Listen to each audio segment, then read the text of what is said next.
A minha missão é ampliar visões e despertar propósitos.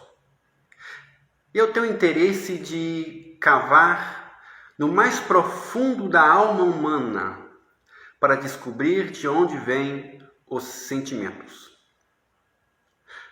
Hoje eu irei tratar sobre relacionamento amoroso. Irei falar com muita propriedade. Não perca, pelo amor de Deus, assista esse vídeo. Ele será fundamentalmente importante para a sua vida. Irei falar sobre muitas coisas. Outro dia irei fazer uma live sobre esse tema. Relacionamento amoroso. O que é amor? Amor é uma disposição mental a respeito do outro, para a gente fazer o bem, que acarreta ou que causa consequências no corpo físico, que chamamos de emoções. Amor não é emoção. Amor é um sentimento que nós podemos ter ele ou não ter. Nós podemos, de certa forma, controlá-lo. Nós podemos querer amar uma pessoa ou não querer. Querer odiar uma pessoa ou não querer. Então, estes sentimentos não são emoções. Estes sentimentos trazem emoções. O amor, do amor gera-se emoções como tristeza, raiva, irritabilidade. Essas emoções, elas vêm sim do amor, são provocadas pelo amor, mas não são necessariamente o amor. Amor é um sentimento, mas primeiro é uma disposição, olha a própria palavra, uma disposição mental de fazer o bem às outras pessoas, o que traz consequências físicas no corpo, que são as emoções. Amor provoca uma sensação de paz, de aconchego, de bem-estar, uma sensação que nós saímos do desamparo. Todas as pessoas têm uma sensação de desamparo e que é bom estar com alguém que, de certa forma, venhamos estar melhor. O amor pressupõe isso. Inclusive, o amor pressupõe uma falta do outro, e é por isso que nós buscamos o outro para nos completar. Não que nós sejamos a metade, eu não acredito nessa ideia que somos a metade do outro. Não, nós somos o inteiro, completo. Nós temos a nossa individualidade formada. Mas mesmo assim, nós queremos nos envolver com a outra pessoa também completa e inteira. Sem que haja necessidade de ser a minha metade ou complementar. Eu acredito muito na união de duas pessoas completas do que na união de duas metades. Casamento geralmente acontece entre uma pessoa generosa e uma pessoa mais egoísta. Geralmente. E exatamente este é a grande encrenca dos relacionamentos. Casamento tem tudo para dar certo. Não existe nada que tem tudo para dar certo no casamento.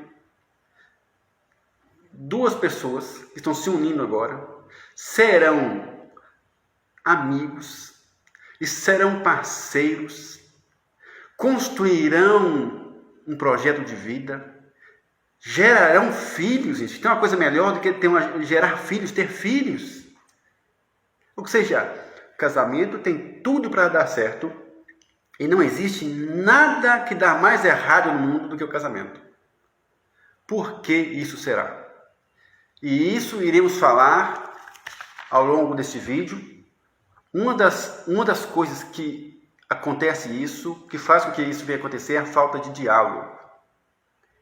E diálogo não é um falar, não. Diálogo é os dois falarem, um entender o outro, um se colocar no lugar do outro. é um sentir o outro. Há pessoas que ficam às vezes 5 anos no relacionamento, ou muitos anos no relacionamento, e quase não se conversam entre si. Isso causa um desgaste horrível na relação. Então é necessário de saber a importância do diálogo, da conversa. Voltando a falar sobre a relação entre uma pessoa egoísta e um generoso. O que eu quero dizer com isso? Eu digo que a pessoa egoísta é aquela pessoa que sempre diz não e quer exigir muito do outro. O generoso é aquele que sempre está de mãos abertas, sempre diz sim e não sabe dizer não. Essa união é ruim, sabe por que ela é ruim? Porque um atrapalha, reforça o lado negativo do outro. Porque quando o generoso só fica abrindo mão e sempre dando o que o outro quer, ele está reforçando o lado negativo do egoísta. E isso não é bom. Quando o egoísta vai sempre dizendo não, não, não, recusando, também é muito ruim para a relação. Isso vai desgastando também a relação. E é por isso que muitas vezes, e há uma certa, infelizmente, há uma certa atração entre os dois.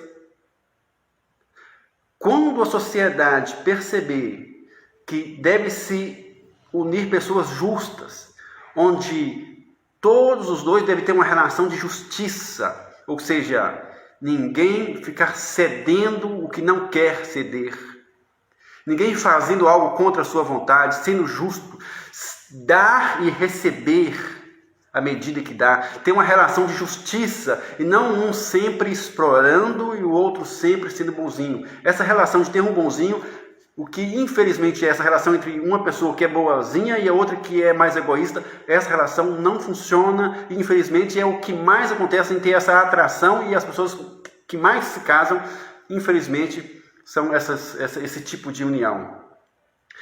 Porque acontece muitas vezes o seguinte: tem uma pessoa que às vezes seria um bom amigo para a mulher, e alguém diz assim: você quer namorar e ter esse cara é um bom amigo, só porque você não namora com ele, ele também está solteiro. Não, esse não me dá, vou usar a expressão, não me dá tesão, ou seja, quer dizer, não dá libido.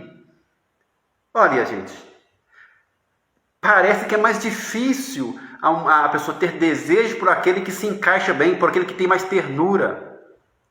Só que se as pessoas conseguirem conciliar melhor esse entendimento que é possível, mesmo tendo essa ternura, é possível com o tempo amar e gostar desse tipo de pessoa, o relacionamento será muito melhor. É muito mais plausível que a pessoa tenha paciência e consiga relacionar com pessoas que têm mais ternura, mais amigável, com um amigo. Uma relação assim, ela tem tudo para dar mais certo do que uma relação com a outra pessoa. Se você não pode se relacionar com seu amigo, porque não dá essa libido, esse crime, vai relacionar com o inimigo, então? E por incrível que pareça, muitas vezes as pessoas têm mais interesse e desejo naquele outro que é totalmente diferente e averso do que aquele que são iguais. Os casamentos dão mais certo quando há afinidade. As pessoas têm que casar com pessoas que são parecidas, que têm afinidade. Os opostos se atraem. Os opostos se atracam. Essa ideia de que os opostos se atraem é mentira, é falsa. Opostos se atracam. Porque no início, há um encantamento com essa diferença do outro. Mas há uma admiração por essa diferença do outro. Mas esta mesma razão que faz com que as pessoas venham juntarem, casarem, é a mesma razão que vai fazer eles se separarem. Aquilo que a pessoa um dia admirava, ou em uma outra época, depois com o tempo, vai passar a odiar. Vai se tornar cansativo. Porque essa diferença, ela no início pode parecer algo bom, mas na verdade, com o tempo, isso vai ser bem esclarecido. A pessoa não vai poder mais tolerar mais o outro. O outro, ele tem esse tipo de comportamento, legal. Ele faz isso, mas é legal. E com o tempo, as pessoas vão perceber que isso não é legal, não é interessante, se torna chato, e que essas diferenças, elas não se completam e é algo ruim. Ou seja, a admiração, ela pode mudar com o tempo. Muitas vezes a admiração, ela nem muda pelo fato da pessoa ter escolhido outro diferente, não. Os relacionamentos, geralmente, o que leva uma pessoa a relacionar com o outro, a princípio, é a admiração. Mas as duas pessoas se casam e, com o tempo, uma pessoa começa a se desenvolver socialmente, desenvolver-se como pessoa, crescer, e o outro fica estagnado. Aí é uma grande diferença, e aí a admiração acaba. Ou então, um deles, ao invés de crescer, acaba se diminuindo-se como pessoa, envolvendo com coisas ruins, com coisas que não envolviam antes, e aí a admiração vai se acabando. Então, o que acontece? Ou às vezes um cresce mais, um estuda, um passa a ter um nível de vida mais elevado, o outro paralisado no tempo, e a admiração acaba. E quando o relacionamento está sustentado nesse quesito de admiração, aí infelizmente o relacionamento acaba. O que deve haver então nessas situações, se a outra pessoa é uma pessoa boa, mas às vezes não desenvolveu intelectualmente tanto quanto, não estudou tanto quanto, não às vezes está ganhando agora um salário elevado tanto quanto, esteticamente às vezes não está tão tão belo, tão bela tanto quanto era antes. Deve-se haver agora, para preservar o casamento, deve-se mudar esse foco de admiração. Muda esse foco de admiração para uma outra coisa que essa pessoa é, por uma outra coisa que a pessoa tem de muito bom, em nome do casamento e da preservação desse casamento. E é bom que haja projetos de vida em comum. Porque quando as pessoas têm projetos de vida em comum, a probabilidade de ficarem juntos é muito maior. Eu assisti uma série, o nome da série é Cenas de um Casamento, muito linda, a melhor série de assistir, inclusive aconselho você a assistir, Cenas de um Casamento. Ela é legendada, mas é incrível, muito linda, e retrata exatamente sobre um casamento.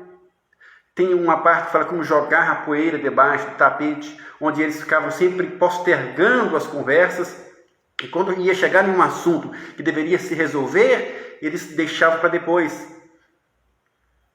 E isso é fundamental, que resolva as questões sempre na hora e não ficar jogando elas para debaixo do tapete. E também isso mostra que nesse filme, no final das contas, eles tinham divorciados, casado com outros, e depois, no final, eles acabaram se amando outra vez. Tudo isso por causa que eles analisaram o projeto de vida que eles tinham construído em comum. Um projeto de vida em comum é fundamental para a preservação do casamento. Mas se as pessoas mudam de projetos durante o tempo e divergem de projetos, infelizmente a tendência é a separação. O amor resiste a tudo, Emerson? Não. O amor não resiste a tudo.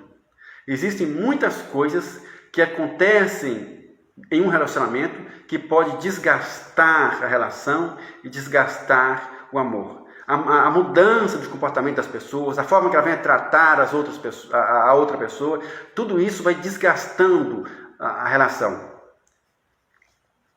A maior parte das pessoas, por exemplo, que são... Uma coisa que é interessante, a maior parte das pessoas que são traídas não terminam uma relação na primeira traição, às vezes nem na segunda. Mas acontece que uma série de traições, que agora não é mais uma traição sexual, mas emocional, aí de fato vai gerar o rompimento do amor. A pessoa vai deixar de amar mesmo. Mas muitas vezes, após uma traição, na maioria dos casos, a pessoa ainda não deixa de amar. Mas o amor vai suportar tudo? Não vai. Porque quando haver de fato uma traição sentimental e essa outra pessoa estiver já amando o outro, ou envolvido emocionalmente com o outro, não dá mais, o amor realmente irá acabar. É possível mudar o outro, Emerson? Não. O maior erro em uma relação é a tentativa de querer mudar o outro. Em nada é possível mudar o outro. Ele está me traindo. É possível eu mudar ele? Ele está fazendo alguma coisa que eu não gosto, que não é compatível para uma relação amorosa, conjugal. Eu posso mudar ele? Não. Não é possível mudar as outras pessoas. Aí deve mudar a nós mesmos. Nós só podemos mudar a si, não podemos mudar o outro.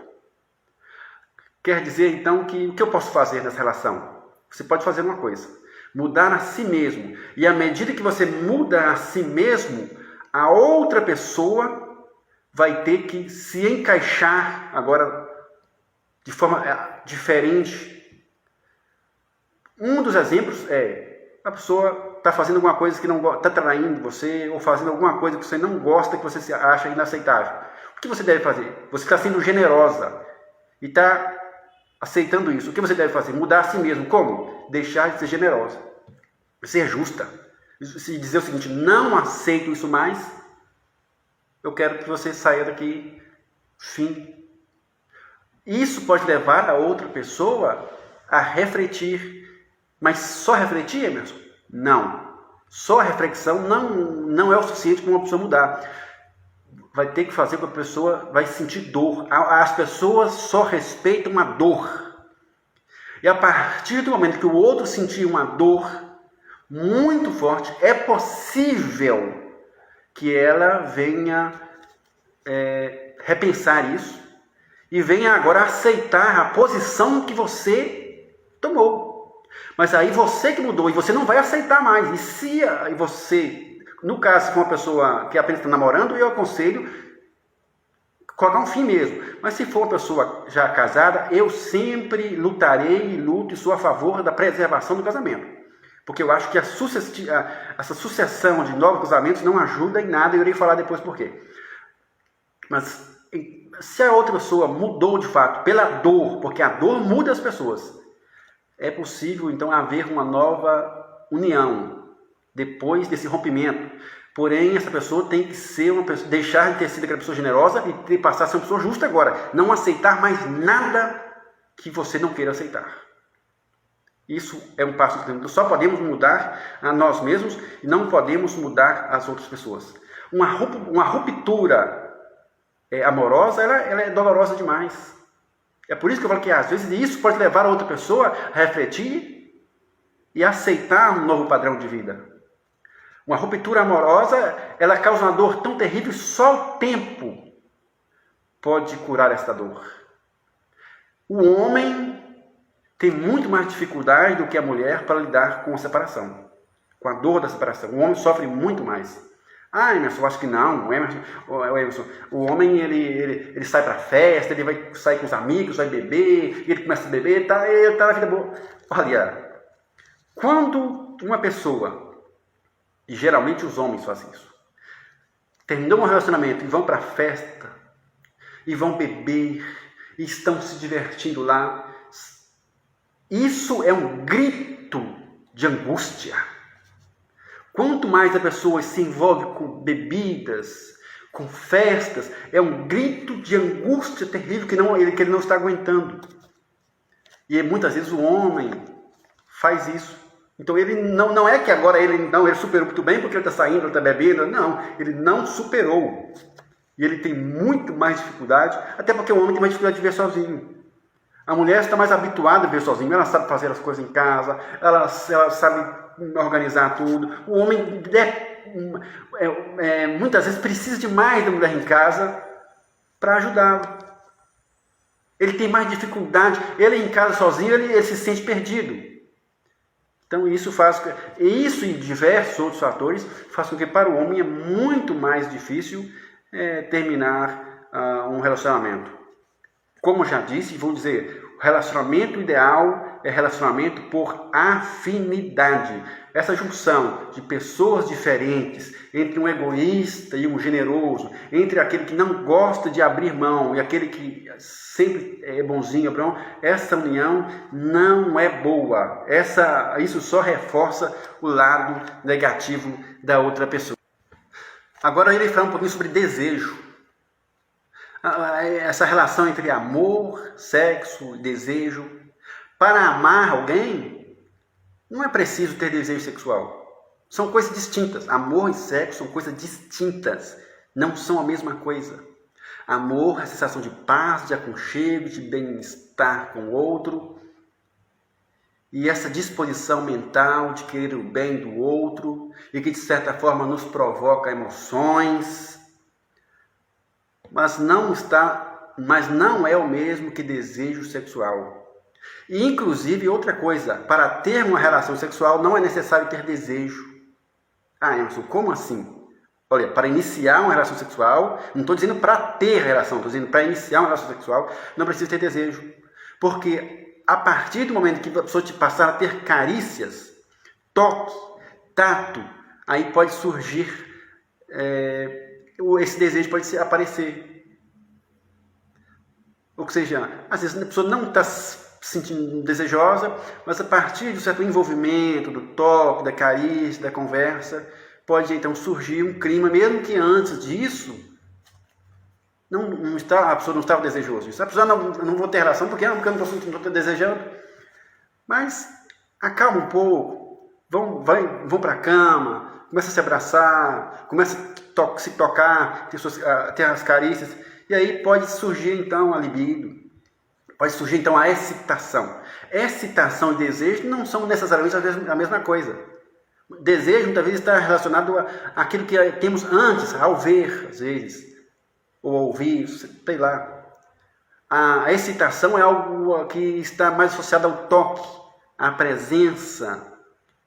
E é possível que, mesmo que a pessoa não está desejando, mas a partir do momento que está se envolvendo ali, tocando, possa haver uma excitação e ter uma boa relação sexual. Às vezes a pessoa está desejando sexo, ou ter uma relação sexual e não vai ter uma boa relação, e às vezes a pessoa não está tão desejando assim, mas começa a se envolver, a se acariciar e pode ter uma relação sexual muito excelente. Mas as pessoas precisam compreender muito bem isso no casamento, porque isso também é muito importante. Relação sexual casual não é coisa de boa qualidade. O que você quer dizer, Emerson? Olha, muitas vezes, eu já tive épocas assim, e eu posso dizer que de fato não é uma boa coisa. Relação sexual onde o cara sai para beber e aí conhecer uma nova pessoa só para ter sexo, ela não é legal porque não é uma coisa muito de boa qualidade. Por quê? Porque a pessoa vai conhecer uma nova... Estou dizendo, no caso, a pessoa sempre está trocando, sempre uma nova pessoa. Porque a pessoa, olha, vai ter que sair de casa, ir para a noite, passar às vezes boa parte da noite fora de casa, gastar dinheiro, gastar tempo, beber, se embriagar geralmente, muitas vezes, para depois ir para casa, para um hotel, seja, sei lá para onde que for, e a primeira relação, ela sempre assim, meia com medo, porque um ainda não conhece muito bem o outro. Duas pessoas, muitas vezes, duas pessoas geralmente bêbadas ou embriagadas, tentando agora, de qualquer forma, agradar o outro da melhor forma possível. Gente, e depois ainda tem um grande problema, que é o que fazer depois com a outra pessoa, que o negócio aí só quer um caso. Então, é algo de terrível qualidade, não é de boa qualidade. Agora, quando a pessoa tem alguém, é muito melhor. Existem fatores que vão diminuir a libido e o desejo? Sim, porque existe o fator da novidade. Não vai ter aquela novidade? Não vai ter, mas existem várias outras coisas que são muito mais benéficas e muito melhores do que apenas ter uma relação casual aí, por enquanto. Existem diferenças entre o homem e a mulher. O homem tem um desejo visual, mulher geralmente, na maioria, não tem desejo visual. O cara está indo, um rapaz, por exemplo, está indo para a academia se bombar e ficar musculoso para atrair a mulher. E vai atrair gay, não mulheres. Porque mulheres, elas estão mais observando mais outras coisas, o jeito de ser, o jeito de falar, a intelectualidade e várias outras coisas. E não estou dizendo que ela não vai olhar nada, sim, mas não a mesma intensidade que o homem olha. Não do mesmo jeito que o homem olha. E se algumas ou outras, são casos à parte. Mas na grande maioria, a mulher não tem desejo visual. A mulher, ela pode até achar bonito, achar interessante. E se tiver outras coisas, ela vai gostar e ter desejo. Mas só o fato do cara ser bonito não significa nada. Ou praticamente, ou quase nada para a mulher. O desejo depois do casamento, ele tende a arrefecer, a afrouxar.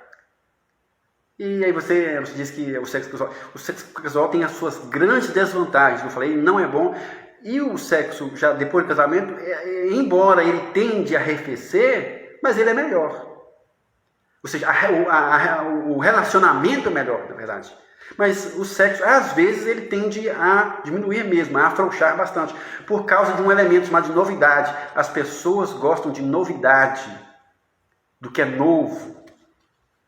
Fatores que vai fazer com que as pessoas diminuam o desejo. Pode acontecer uma grande ilusão na mente das pessoas. Olha, eu casei e não estou sentindo muito desejo mais por aquela pessoa. Ué, mas por que isso? Porque não tem o elemento novidade. E se casar com outra pessoa? Talvez se eu casar com outra pessoa, sempre vou ter desejo. Não vai, não é do engano. Porque vai ser a mesma coisa. Nos primeiros dias, nos primeiros semanas, talvez nos primeiros meses, vai ter esse fator novidade, vai ser muito legal. Mas depois vai se arrefecendo do mesmo jeito. Se pode casar vai ser como Dom Juan, que casava, ela teve mais de 1000 esposas. E Casanova também. Casanova dizia o seguinte: olha, antes de eu conquistar a mulher, eu amava ela mais do que a mim. Depois de tê-la, eu amava mais a mim do que a ela. Então, ou seja, se pautar a relação pelo desejo, nenhuma relação vai funcionar. Porque desejo tende realmente a diminuir mesmo. E se isso diminuir o seu casamento, não é problema, gente. Não pensa que vai casar com a outra pessoa e que o desejo vai ser diferente, vai sempre manter. Não vai. É normal e natural que ele venha se arrefecer por vários fatores, como sensação de posse. Já é minha. Amanhã vai estar aí de novo e eu vou ter mais tempo. Então, essa sensação de posse faz com que a pessoa, que o desejo diminua. A repetição, ou seja, não tem mais a novidade, sempre repetindo a mesma coisa. A acomodação. Hoje? Não, deixa para amanhã. Deixa para terça-feira. Deixa para o sábado, deixa no final de semana. Ou seja, essa acomodação, porque a pessoa sabe que depois vai ter aquela pessoa ali. Quando é um sexo casual, não. Porque nem sabe que você vai ter outro dia. Mas quando é em casa, que já é esposo ou já é o cônjuge, ele sabe que vai ter outro dia, então vai se deixando acomodando para outro dia. E isso tende a fazer com que o desejo diminui. Filhos, por exemplo, tem um filho dormindo no quarto ao lado, os filhos acordados, filhos gritando. Então, brigou durante o dia, principalmente mulher. Para o homem nem tanto, mas para a mulher, o pai da mulher, brigou durante o dia, à noite, não vai estar um desejo de ter relação sexual. Vestimenta, quando a pessoa tem um caso com outro, ele se veste a melhor roupa. Mas em casa, às vezes, a pessoa está com aquela roupa de fim de feira e talvez, de fato, não vai trazer os mesmos desejos. Mas é assim mesmo o casamento. As pessoas não têm de ter a ilusão que se casar com outra pessoa vai ser diferente. É incrível ainda como as pessoas, alguém diz que ainda é incrível como ainda as pessoas ainda têm relação sexual. Diante de todos esses fatores, né? Freud diz que é incrível como ainda existe poucos casos de impotência sexual devido a esses diversos fatores. Mas graças a Deus que existem poucos, né? Então é assim, o casamento não é fácil, a relação sexual desejosa das pessoas que são casadas não é fácil, é mais difícil mesmo. No casamento, o elemento para provocar a relação não deve ser o desejo, deve ser a excitação. Eu já disse isso. O que deve provocar uma relação sexual não é o desejo, é a excitação. E a excitação ela vem através de carícias, de toque. A excitação se constrói na cama e não vem antes disso. Principalmente para quem já é casado. Uma pessoa que tem a capacidade de viver bem sozinho, ele está muito mais preparado para viver com a outra pessoa. Uma pessoa que se sente bem, que tem a sua individualidade bem formada, ela tem mais facilidade para relacionar com o outro, porque ela não tem medo que a sua individualidade seja destruída. Ela não tem medo que a sua individualidade seja corrompida. Ela está segura de si. E quando a pessoa está segura de si, da sua individualidade, ele vai escolher melhor a outra pessoa para casar.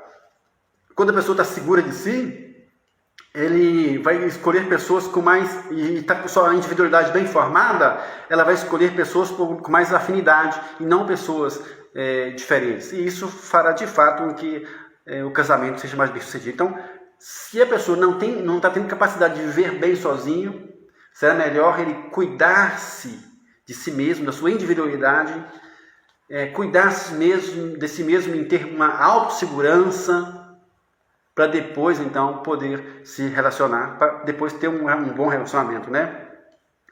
Existem vários mitos que atrapalham muito uma relação. Um desses mitos é o mito de que quem ama tem ciúme. Não necessariamente. Não necessariamente. Nem todas as pessoas que amam têm ciúme. Uma pessoa pode estar muito seguro de que o outro não o irá trair. A pessoa pode estar muito seguro de que se houver traição, ele está impotente. Se a pessoa quiser trair, ele seria impotente de fazer qualquer coisa e que o ciúme não iria adiantar nada.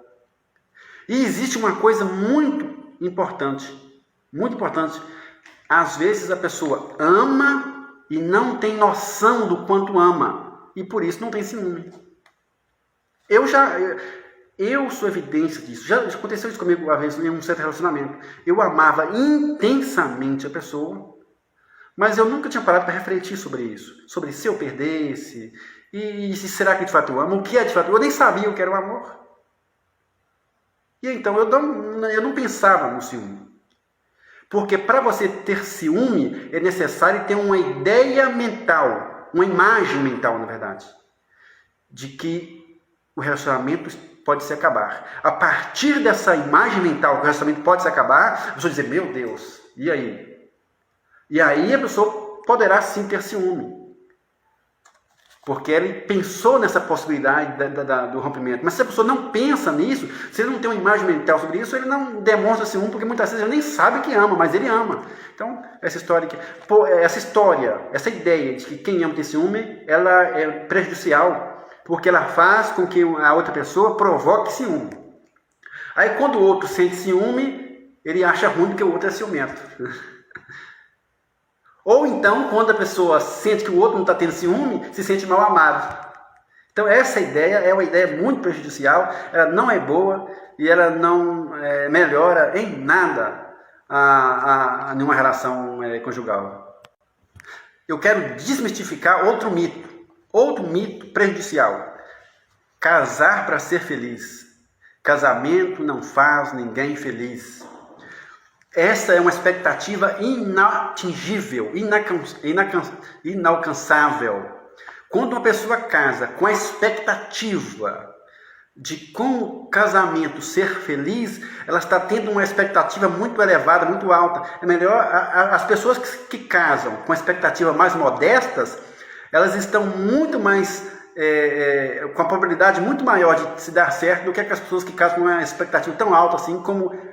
Eu sou uma pessoa mal resolvida, eu sou uma pessoa infeliz e o casamento vai me fazer feliz. Essa expectativa é alta demais. Com certeza, essa pessoa está muito mais propensa a ter um rompimento.